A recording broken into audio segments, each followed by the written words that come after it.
बहुत समय पहले की बात है। एक घना और सुंदर जंगल था। वहां हर तरफ हरे भरे पेड़, कल-कल बहती नदियां और कई तरह के जंगली जानवर रहते थे। यह जंगल शांति और सामंजस्य का प्रतीक था।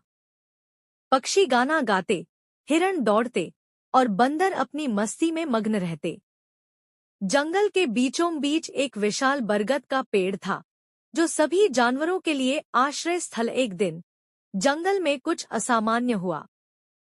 तेज गर्मी के मौसम में जंगल के एक कोने में सूखी पत्तियों और टहनियों के बीच एक छोटी सी चिंगारी उठी। यह चिंगारी एक इंसान द्वारा फेंकी गई जली हुई सिगरेट थी। जैसे ही हवा ने जोर पकड़ा, वह चिंगारी एक बड़े शोले में बदल गई और देखते ही देखते आग तेजी से फैलने लगी। जंगल के सभी जानवर डर गए। आग ने कई पेड़ों को अपनी चपेट में ले लिया था और धुआं पूरे जंगल में फैल रहा था। हिरण, खरगोश, बंदर और दूसरे जानवर इधर-उधर भागते हुए एक दूसरे को सतर्क कर रहे थे।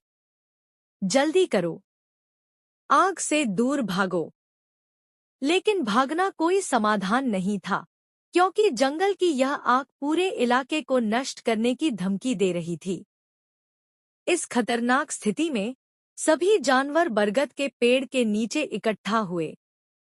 शेर, जो जंगल का राजा था, ने कहा, हमें मिलकर कुछ करना होगा, नहीं तो हमारा जंगल खत्म हो जाएगा। डरा हुआ खरगोश बोला, लेकिन हम इतनी बड़ी आग को कैसे बुझा सकते हैं? यह तो बहुत विशाल है।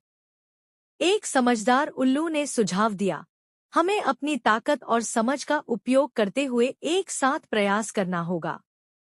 अगर हम सब अपनी अपनी क्षमता का सही इस्तेमाल करें, तो हम इस आग को बुझा सकते हैं। हाथी पास की झील से अपनी सूंड में पानी भरकर आग पर डालेंगे।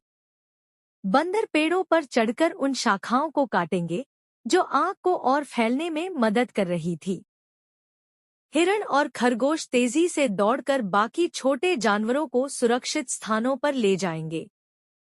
पक्षी ऊपर से देखेंगे कि आग कहाँ ज्यादा फैल रही है और जानवरों को सावधान करेंगे।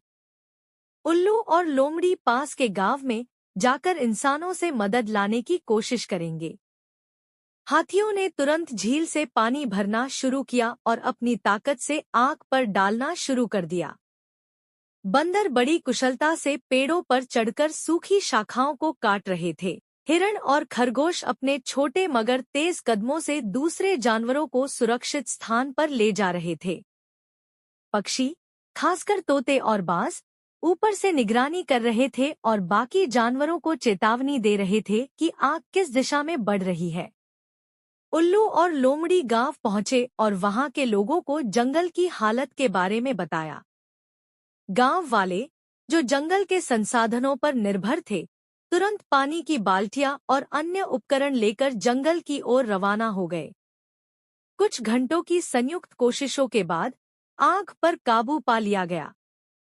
हाथियों की मेहनत, बंदरों की चालाकी और इंसानों की मदद से जंगल एक बड़े विनाश से बच गया। जब आग पूरी तरह बुझ गई, तो सभी जानवर बरगद के पेड़ के नीचे इकट्ठा हुए।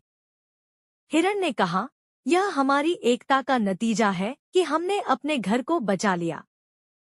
शेर ने गर्व से कहा, यह जंगल हमारी जिम्मेदारी है और हमें इसे हमेशा सुरक्षित रखना होगा। उल्लू ने एक महत्वपूर्ण बात कही, हमें इंसानों को भी यह समझाना होगा कि वे जंगल को नुकसान न पहुंचाएं। अगर वे सतर्क रहें, तो ऐसी आग दोबारा नहीं लगेगी। यह घटना जंगल के सभी जानवरों के लिए एक यादगार सबक थी। उन्होंने समझ लिया था कि अगर वे एकजुट हो जाएं, तो किसी भी बड़ी मुश्किल का सामना कर सकते हैं। इसके बाद जंगल के सभी जानवर और इंसान मिलकर जंगल को हरा भरा और सुरक्षित रखने के लिए काम करने लगे। यह कहानी इस बात का संदेश देती है कि एकता और मेहनत के जरिए किसी भी कठिनाई का समाधान निकाला जा सकता है।